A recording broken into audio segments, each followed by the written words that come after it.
Bienvenue ma petite Marie dans ma drag room, comment ça va? Ça va très bien. Très bien. Et toi? Bah moi, bah impeccable, t'es là. Alors, qu'est-ce que ça fait de recevoir un tel prix? Et bah, c'est une grande fierté. Ouais. Je pensais pas, mais je suis aussi fière de recevoir ce prix que de recevoir une médaille. Trop bien. Voilà, parce que du coup, ça donne un peu de visibilité aux femmes paralympiques, lesbiennes. Ça fait quand même pas mal de discrimination en une phrase. Et je remercie vraiment Tétu de m'avoir donné la parole et un petit bout sur scène pour pouvoir parler de ces sujets-là.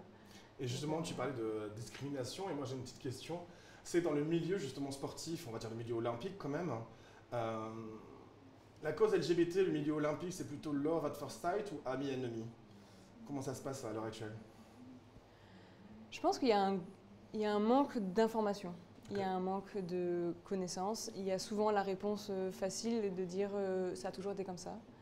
Et il suffit juste de passer le cap, de se dire ok, j'ai été construit dans ces schémas-là, ils ne sont pas vraiment ok dès que je sors de mon milieu, et ben, je vais les déconstruire et puis je vais en apprendre des nouveaux. Et quand on fait ça, en vrai, ça se passe en douceur et on inclut beaucoup de monde. De plus en plus en fait. Moi je me rappelle vraiment d'une chose qui s'est passée en 99. C'était Amélie Mauresmo qui avait fait son coming out. Je sais que tu détestes ce mot-là.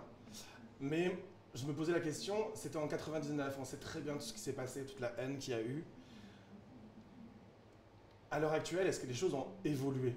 Oui, elles ont évolué, je ne vais pas mentir. Mon coming out public, il ne m'a pas coûté, dans le sens où j'ai pas pris de violence, j'ai pas pris de remarques ou d'agressivité quelconque.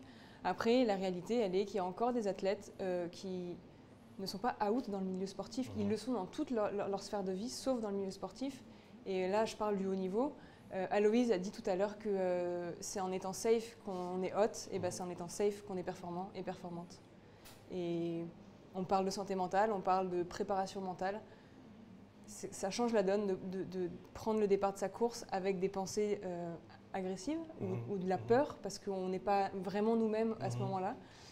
Il y a une grosse différence entre ça et être vraiment libre avec toutes ses singularités. Et voilà. Liberté, c'est le plus important. Exactement. Bon, les JO 2024, on t'y voit. Hein. J'espère. Il me reste encore quelques cases à cocher pour une sélection. Ok, alors mais tout le monde, je vais tout faire pour. Tout le monde de gueule sur les réseaux sociaux. On veut Marie, d'accord? Point final. Mais si tu veux, j'ai un petit contact, il s'appelle Tony Estanguet, peut-être que je pourrais dealer 2-3 trucs avec lui. Et tu vas pas repartir les mains vides, certes tu pars avec un Tétu. Ouais. Mais moi j'ai un petit cadeau pour toi. Tiens mon chat. Oh. Une toute petite figurine avec un trophée. Merci. C'est un cadeau. J'ai entendu dire que tu étais archi fan de cette petite figurine. En fait, quand je pars en compétition, le cyclisme, c'est quand même un sport individuel. On est souvent seul et moi, j'ai besoin de me mettre dans ma bulle. Et du coup, c'est ce que j'ai trouvé comme solution pour rester dans mon monde à moi. Et je construis mon monde. Et voilà. Donc, merci beaucoup. J'envoie plein d'énergie à cette petite figurine. J'espère que c'est prémonitoire. Hein? Je dis j'espère que c'est prémonitoire. C'est prémonitoire. Oh, merci beaucoup d'être passé. Merci le Big Bertha. Et à tout à l'heure. À tout à l'heure. Des bisous. Bonne ciao, soirée. ciao.